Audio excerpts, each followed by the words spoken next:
So you served as coordinating Minister of Knowledge and Human Talent, then Minister of Culture and Heritage, Minister of Foreign Affairs, and permanent representative of Ecuador to the United Nations. You are senior policy analyst at Center for Economic and Policy Research. I would like to talk to you about a question you have addressed, for example, in the speech at the United Nations and on other occasions, the issue of sovereignty and Ecuador's relationship with other states. Could you please talk about the International Monetary Fund's policies towards Ecuador? You expressed criticism of neoliberalism.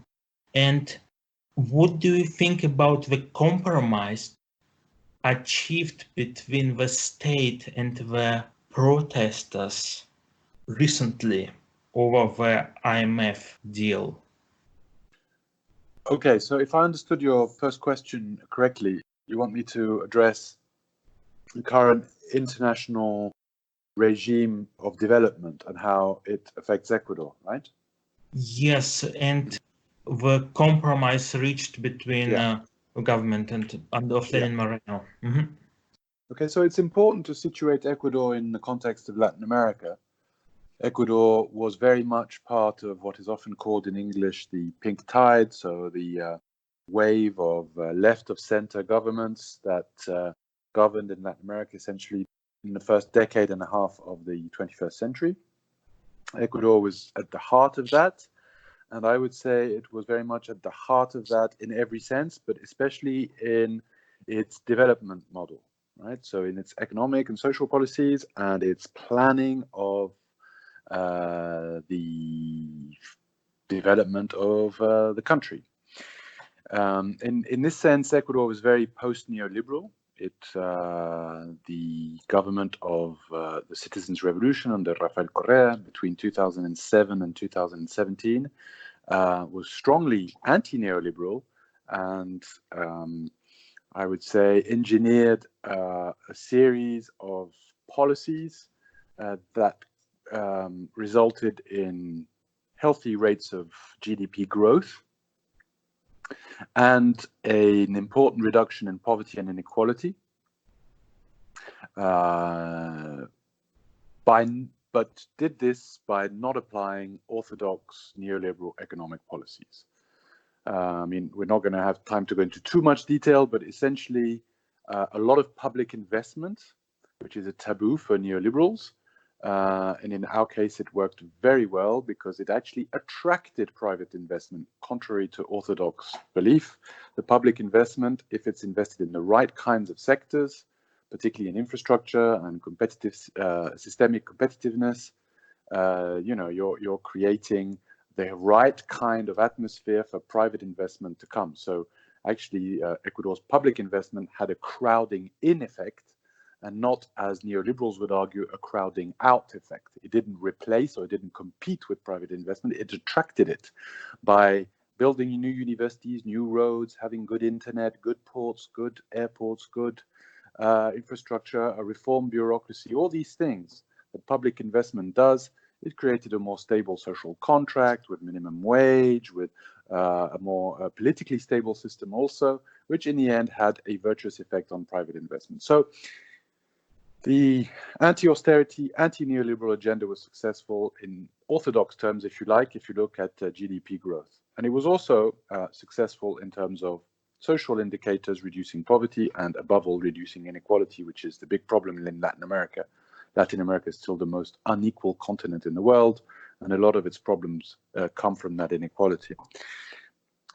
From 2017 onwards, there's a change of government, and this new government, despite the fact that it was elected on a political platform of continuation of the Citizens' Revolution, of the Correa project, it soon completely changes its approach. In fact, within a few months, most of the cabinet ministers come from actually the candidate who had opposed Lenin Moreno, Correa's successor. So the finance minister was the financial advisor of the opposition presidential candidate, and very soon you see all the opposition to Correa in senior posts in the new Moreno cabinet, and soon implementing a very aggressive neoliberal structural adjustment program. So essentially privatizing public enterprises, slashing wages in the public sector, getting rid of all the subsidies, going back to the neoliberal credo of impoverishing the population to balance the accounts, right? Which was actually quite silly because there was no macroeconomic crisis. I mean, some neoliberals do that when there's a macroeconomic crisis. They argue that there's a balance of payments problems, that there's too much of a budget deficit, that the state can't cover all these costs, or that public debt is too high, and then they do the neoliberal structural adjustment program. In this case, there was no systemic economic crisis, and yet they still did it. So it was doubly absurd. Very soon into Moreno's presidency, you see Moreno's popularity start to wane. He essentially collapses from 80% of popularity to roughly 15% of popularity.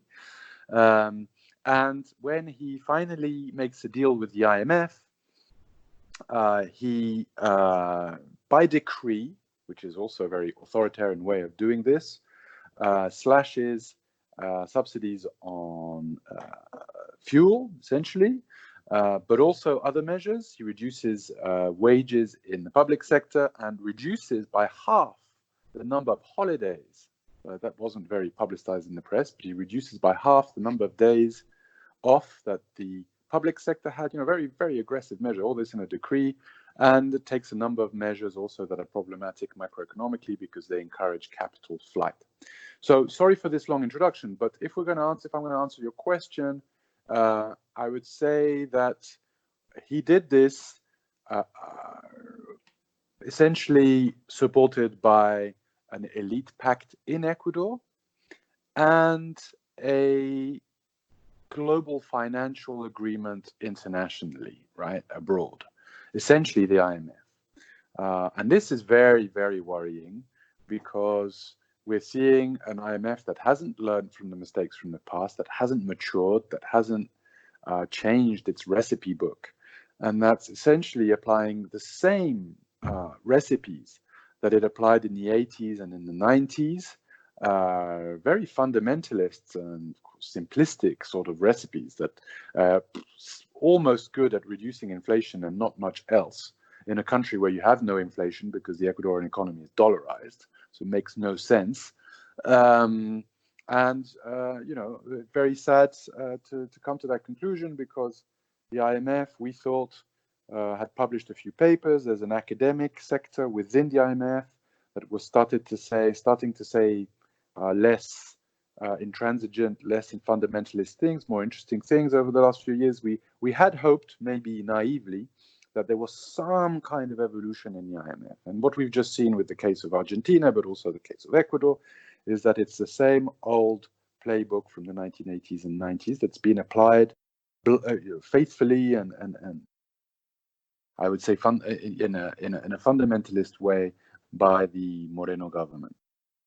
So this caused a protest, and you had a big wave of protest in Ecuador. I would say that the IMF deal and the package and the decree was the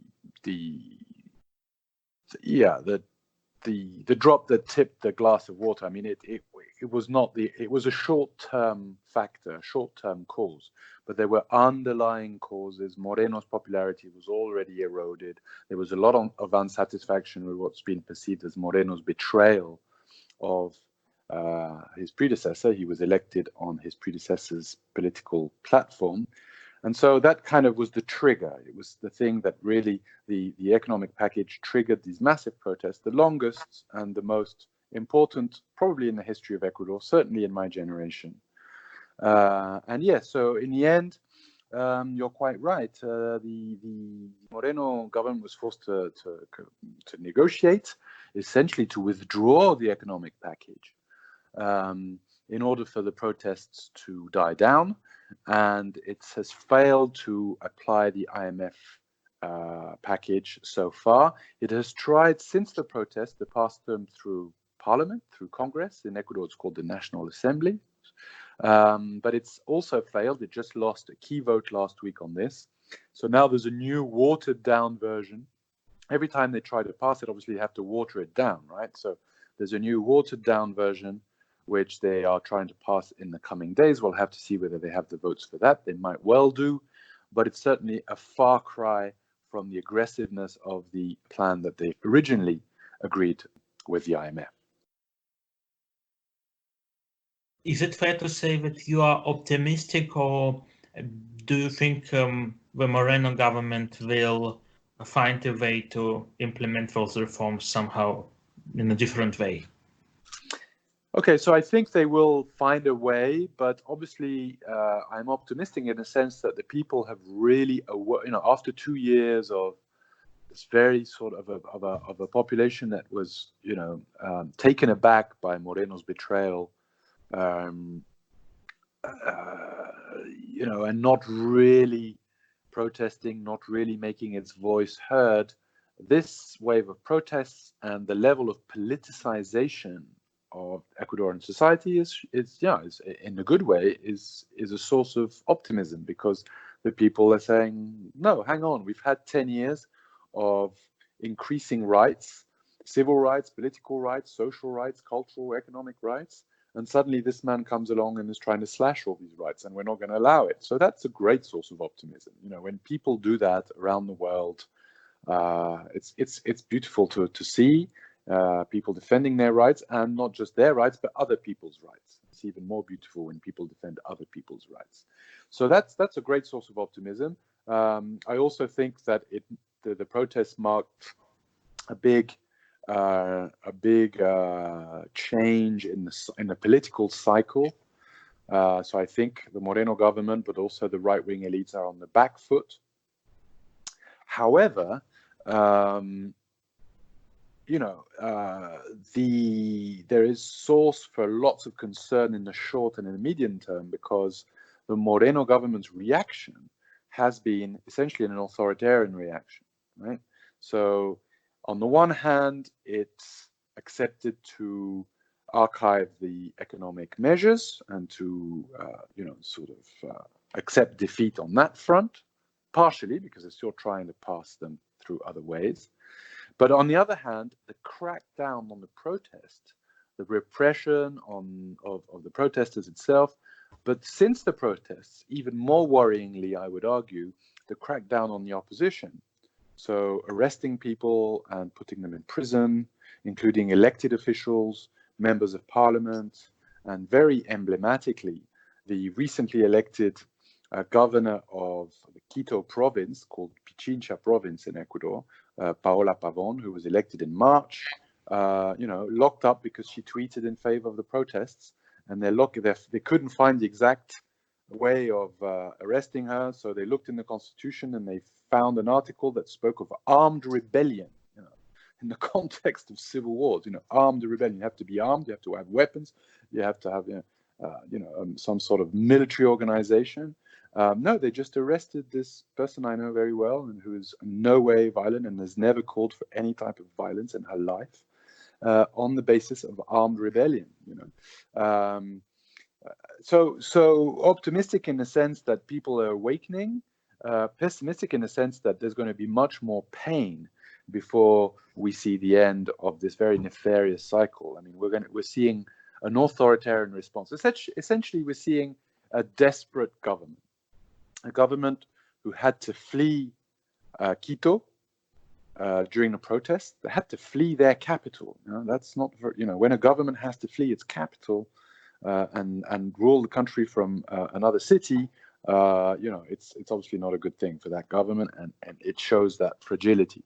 So the government only sustained itself because of the partial loyalty of the military, and so it's very fragile. And so its reaction is a sort of gut reaction of locking up people who are in the opposition. So right now we have a lot of people who have fled the country key people in the opposition have fled the country. We have a number of people, including elected officials, who have sought refuge in the Mexican embassy in Ecuador, in Quito. And we have, as I've said, several people, including Paola Pavón, the most, I think right now, the recent arrest that's the most emblematic. Before that, we had last year, 2 years ago, Vice President Glass, but on different charges, who have been, so a wave of people who have been detained. So optimistic in the long run, but very concerned for the well-being of Ecuadorian democracy, human rights, and obviously my colleagues, my friends, their well-being in the short term. I would like to ask you about the role of another international organization in the affairs of Latin America in general and of Ecuador in particular. You have co-authored a report by the Center for Economic and Policy Research, What Happened in Bolivia's 2019 Vote. Yeah, Dr. so, yeah. Could you please talk about the role of the Organization of American States?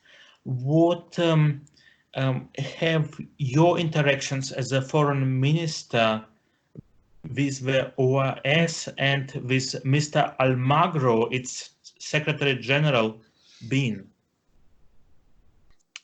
Well, I mean, Almagro, ever since he was elected on a progressive platform. Not everybody who voted for him was convinced that he was progressive, but anyway, that's an old story. But ever since he turned this coat and became sort of trying to become the best pupil in Donald Trump's class, I mean, really, he's tried to warm to the, to try to really be subservient to the Trump administration.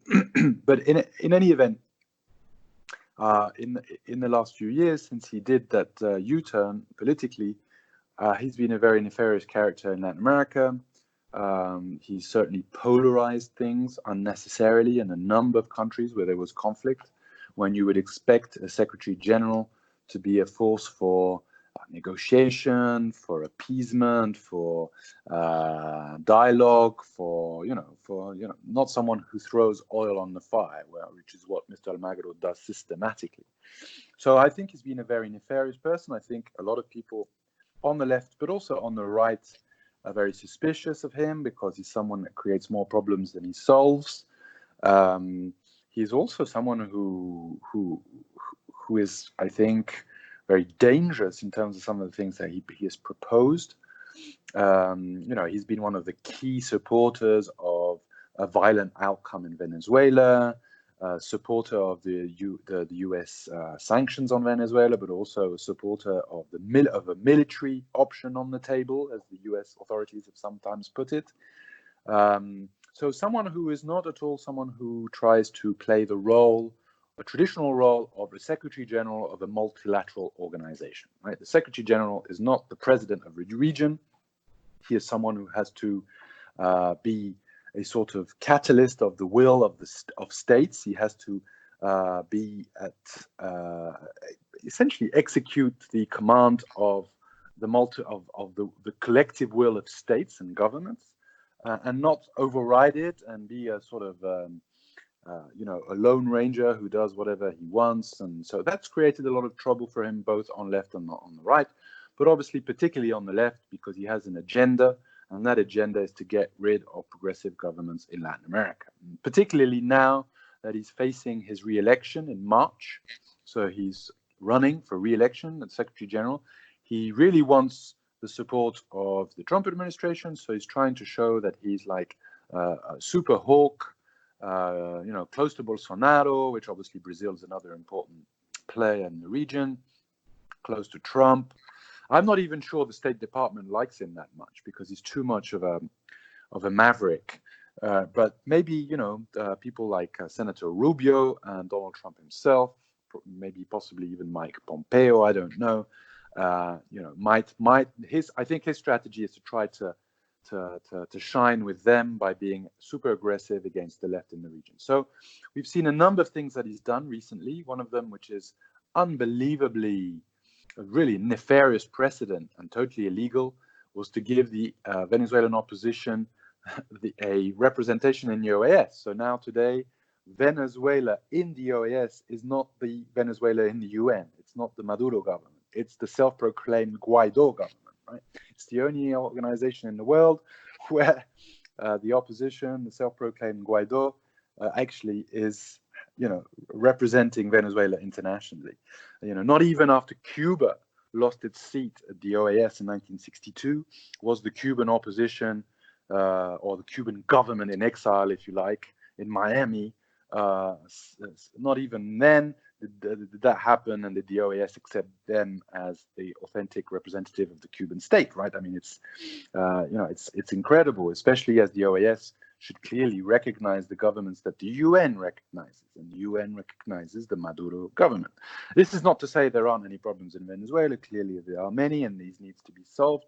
But to do this is a legal precedent that is extremely nefarious and extremely damaging for the organization itself, for the OAS, obviously. That's an extra vote for him, conveniently. And as you said, the latest Almagro trick has been to support a coup in Bolivia. And he did this by, I think, manipulating an already problematic report from a mission of electoral observers, so an OAS mission of electoral observers, who made a significant mistake, if in the best case scenario, if it wasn't a lie, on 3 occasions in the original press release on the 21st of October, then again in the preliminary report on the elections on the 23rd of October, and then finally in the preliminary audit report on the 10th of November. Anyway, they made a very misleading claim about a change of trend, which then was interpreted by Almagro as fraudulent elections, right? When there is clearly no evidence so far presented by anybody that the elections were fraudulent. Irregularities you have in all elections, and if you look at any elections, including everywhere in every country in the world, you'll find irregularities. But what we need to find is fraudulent elections with a fraudulent outcome, right? And that has not yet been proven by anybody, but it was enough for Almagro to declare formally, and I quote, "Yes, there has been a coup in Bolivia, and it was a coup organized by Mr. Morales through fraudulent elections." You can imagine how nefarious that statement is, and of course applauded by the United States. And so now he's, obviously the de facto government that's taken power in Bolivia after the coup is obviously going to vote for him. So that's also convenient. That's another little vote for his re-election. And it's very much the agenda that's guiding Secretary General Almagro right now, who is a very, very problematic figure internationally, causing a lot of polarization in Latin America at a time when there's a new kind of Cold War in Latin America, a very political divide between left and right, between two competing visions on development, one of them neoliberal, the other one post-neoliberal, which has all sorts of repercussions on the developmental model, but also visions on democracy, on human rights, on all sorts of things, right? And instead of trying to mediate that sort of replica of the Cold War that's unfortunately taking place in Latin America, Mr. Almagro has been, I think, exacerbating conflict, both within countries, between governments and their opposition, but also between countries, between neighboring states. And I think that's very unfortunate. The outlet The Gray Zone reported on the company Undercover Global SL spying on Julian Assange and on his visitors at the Ecuadorian embassy, and then giving the data to the CIA. And then the US State Department notes, quote, US-Ecuadorian military relations are also expanding through training, assistance, and the re-establishment of an Office of Security Cooperation at the US Embassy in Quito. Moreover, it states, quote, after signing a memorandum of understanding with the government of Ecuador in May 2019 to renew cooperation, USAID is establishing an in-country presence for the first time since 2014. Could you please talk about respect for Ecuador's sovereignty? Is Ecuador under the Moreno government moving towards a US client state? Yeah, I think that's exactly right. I think that's probably where Moreno's been able to carry out his with the least impediments his agenda. I mean, on the economic front, we've already discussed that he's succeeded a little bit, but he struggled because people have essentially resisted the neoliberal adjustment process, which require a lot of legal changes, right? So it's complicated because when you require legal changes, it's the domestic constituencies can resist it in different forms. But on the international front, obviously, presidential systems allow many more changes. Although even there, he's been very good at violating various laws, including the Constitution, actually. One of the things that he's done, which clearly violates the Constitution, is handing over an airstrip in the Galapagos Islands to the United States, which clearly countervenes our Constitution. The 2008 Constitution in Ecuador bans foreign military presence on Ecuadorian soil. So foreign permanent military presence, essentially bases, but also the leasing of various forms of infrastructure, national territory, etc., etc. So even there, he has managed to violate constitutional articles and laws and so on. But obviously, he's been able to realign the national security doctrine and the doctrine on foreign policy towards I wouldn't even say a pro-US, because nobody was being anti-US. The idea was to have good relations with everybody, but certainly privileging what I would call the age-old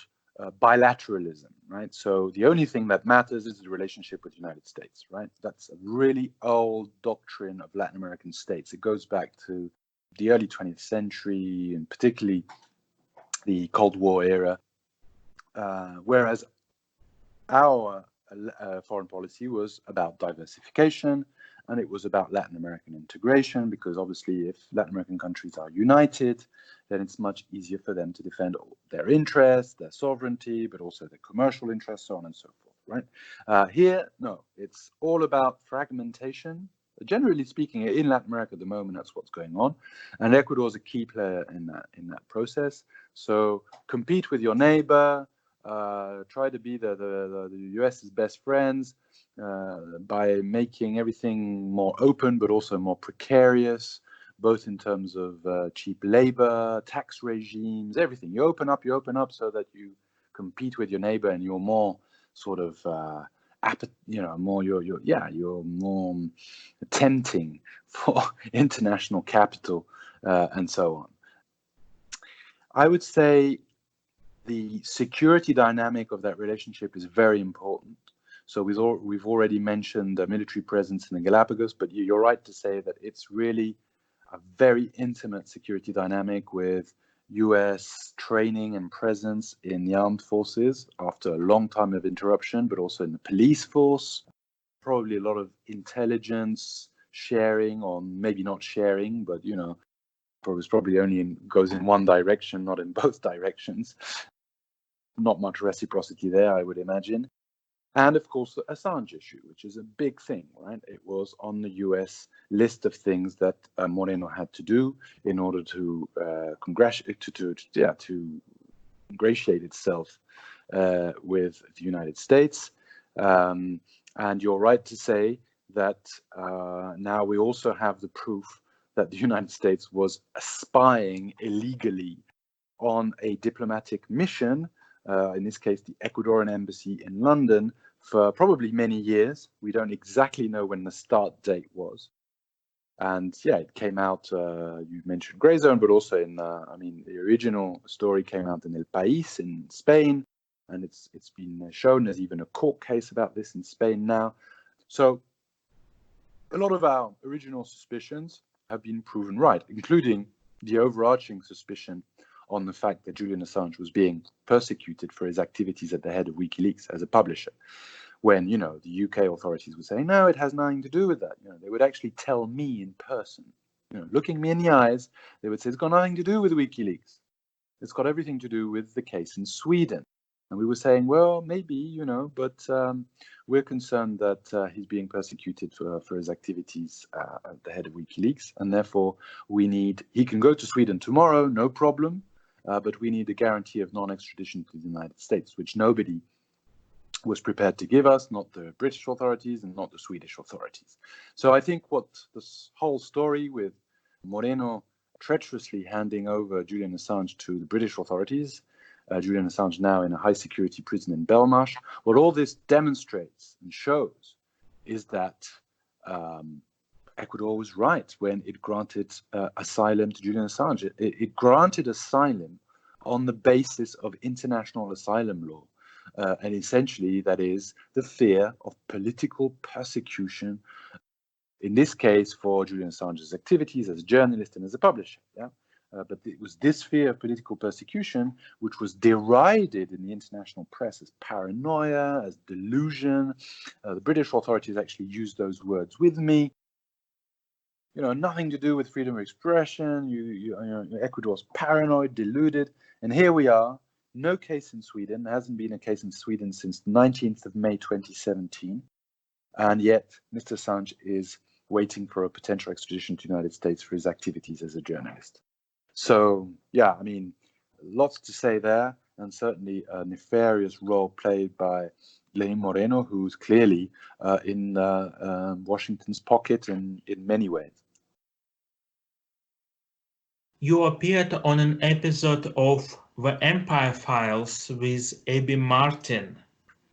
And that was a few years ago, I think. Yeah. Yes, and expressed criticism of the human rights organizations' reports on Ecuador. Quote, you pay a price for daring. You start getting bad coverage in the international press. You start getting very unfair reports by sort of vaguely human rights sort of organizations. From what you have seen, have you been proven right? The coverage your and President Correa's government was receiving from these organizations and the coverage Lenin Moreno's government is receiving now? Yeah, essentially, I think that's correct. Obviously, there are organizations and organizations. Some human rights organizations have played a key role in denouncing some of the human rights abuses in a non-political way. They denounced governments of all political tendencies when they felt that they had to denounce them, and they also kept logic of proportionality according to the nature of what they saw as human rights abuses or violations or whatever, right? But other organizations, including organizations with international financing and governmental financing, don't always behave in a way that's impartial. I think a lot of them are biased. And it's interesting, actually, some organizations are very good in one region, but appalling in another. So you see that some human rights organizations who are not inherently bad, they might be moved by the right kind of motivations, but depending on who manages what area and whether they have their own political passions, clearly Human Rights Watch in Latin America has been completely biased, and yet Human Rights Watch has played sometimes an important role in in denouncing certain human rights violations in the world, and so it's quite a complicated picture. So generalizations, I think you have to be careful, but the general point that you pay a very high price for daring to challenge the status quo, that I absolutely believe. The media, barring exceptions, And fortunately, we're seeing a lot of alternative media now thriving through social media and on the internet and so on and so forth. But the mainstream media, the corporate media, the media of the billionaires, and the Latin American media is certainly the media of the billionaires, right? In Latin America, media is completely oligopolistic and it's completely attached to the financial sector. So in Ecuador, most of the big banks have their own media. Now there was a referendum to try and stop that, which we won in 2011, but they found ways of, sort of having people, what's the word I'm looking for?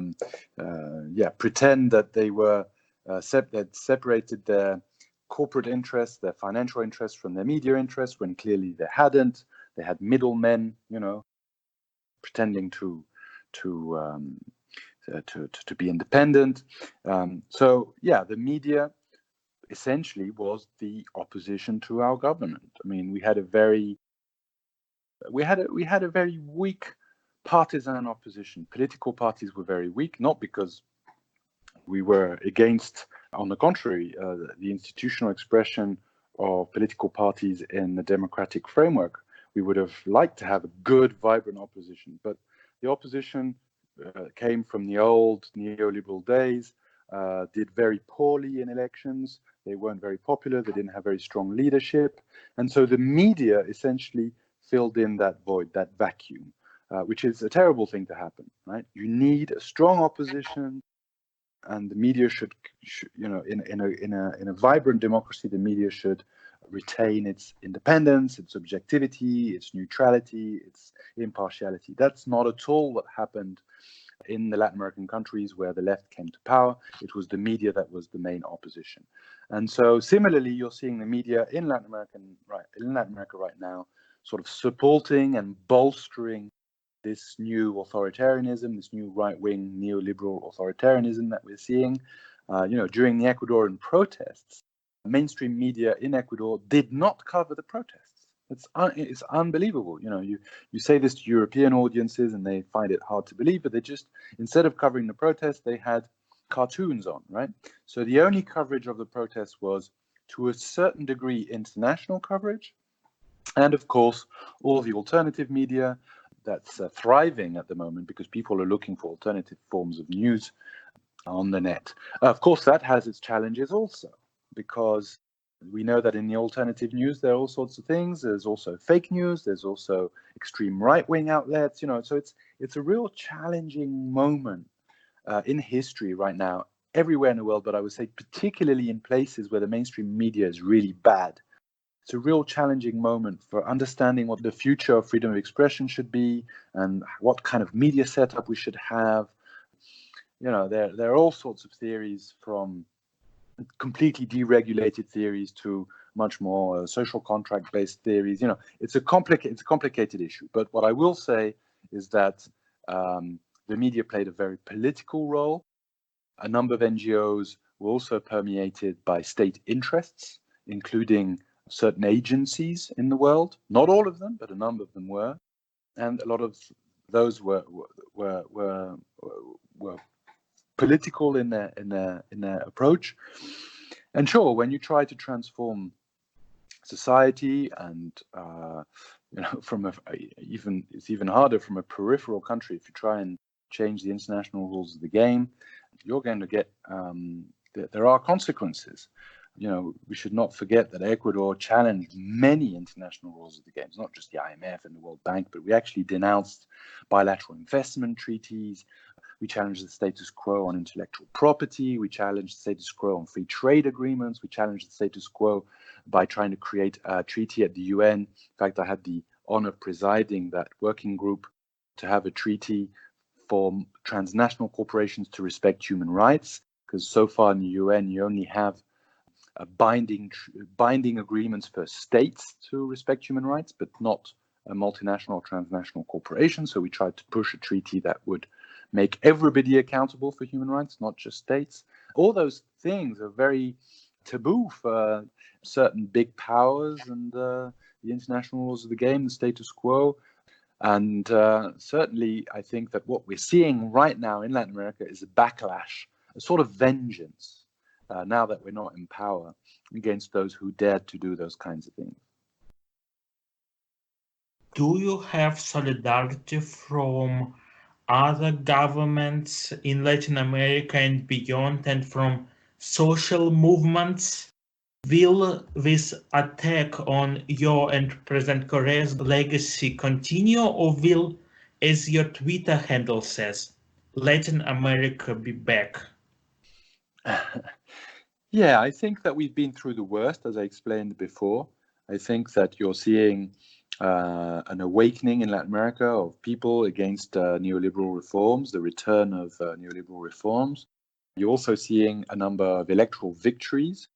Unfortunately, overall, they're being counteracted by these coups. So the one in Bolivia, if you think of it in terms of votes in the OAS, it's one vote less, but the electoral victory in Argentina is one vote more, right? I mean, there's an exception to that, which is Uruguay, but then the left had been governing in Uruguay for a very long time. So, when you play by the democratic rules of the game, those things happen, that's legitimate.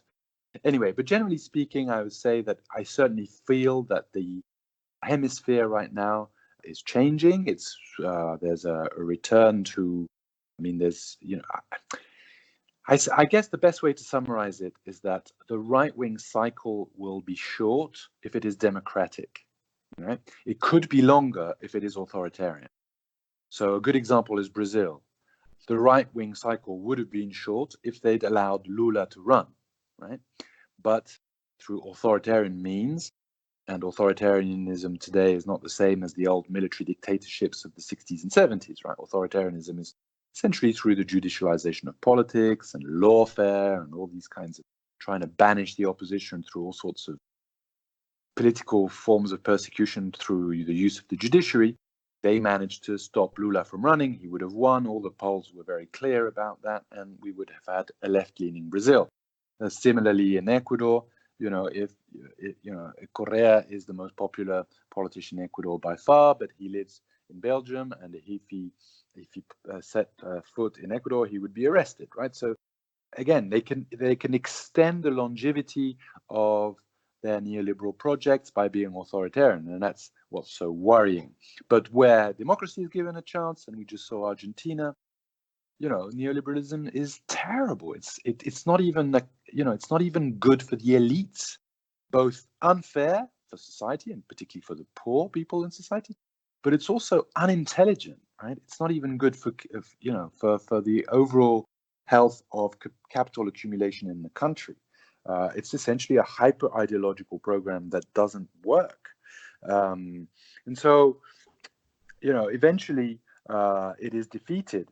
Unfortunately, there's a cultural phenomenon in Latin America which is very important, and that is that the pre-modern elites that we have in Latin America prefer inequality to prosperity.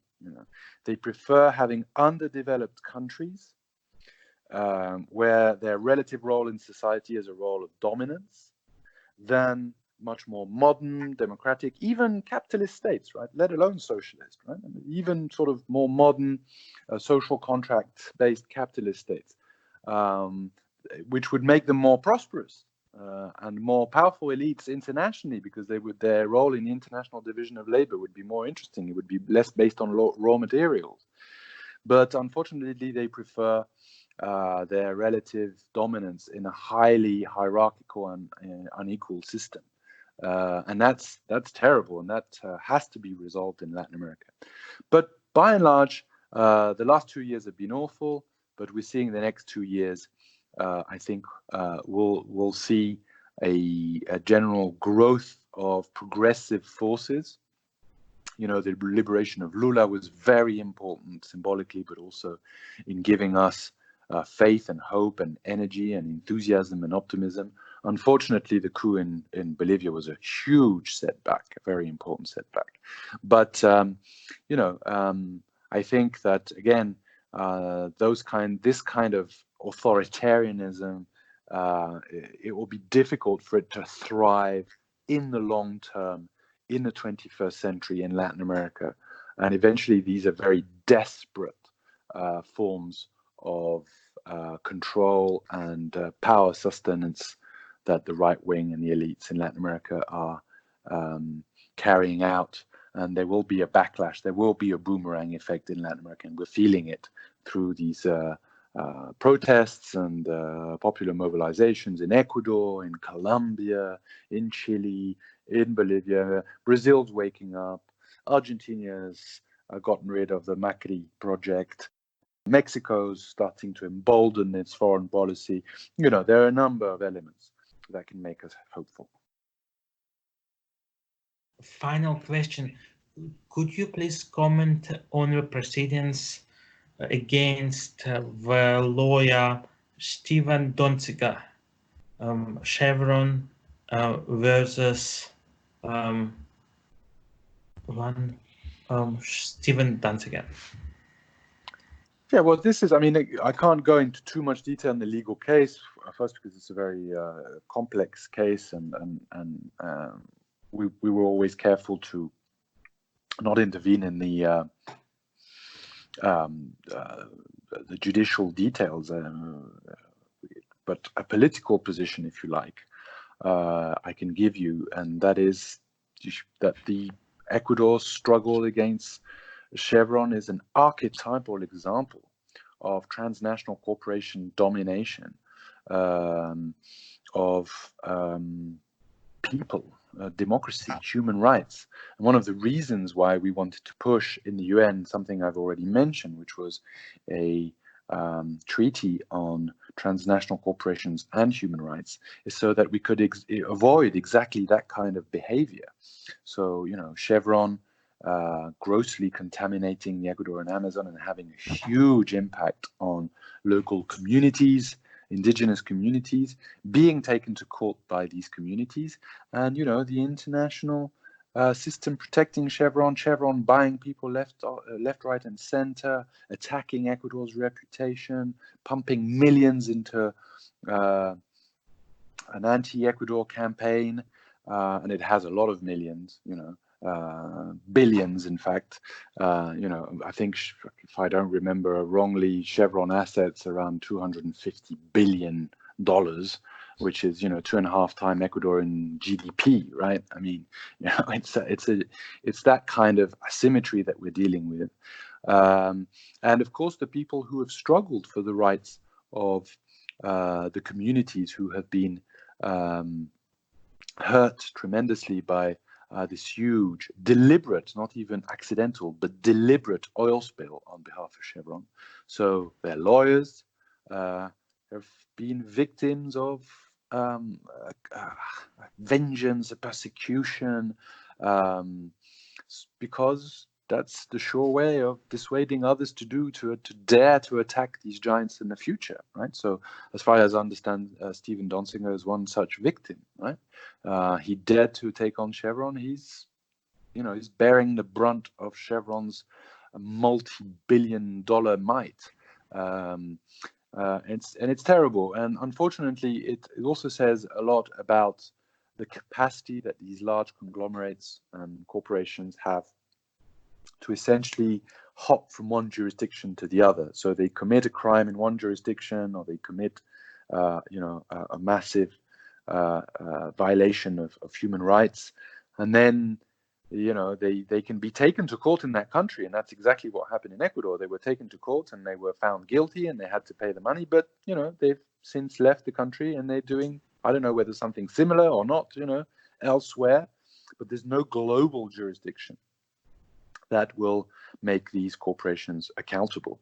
Whereas if states behave badly, misbehave, violate human rights, and particularly, you know, leaders of states, they can be taken to the International Criminal Court, and states can bear the brunt of sanctions and all sorts of measures that can be taken in the Human Rights Council in Geneva, and then elevated Security Council in New York, in order for states to be punished for their behavior. But Chevron, no.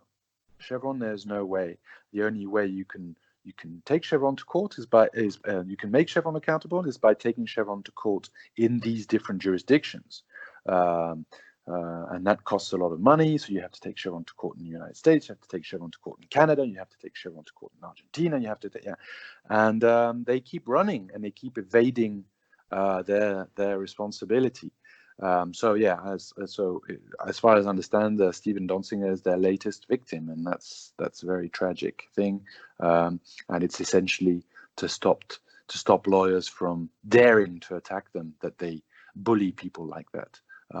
It's a terrible reality of the international system in which we live in, where there are so many people that evade the rule of law, and so many others who are the victim of those abuses.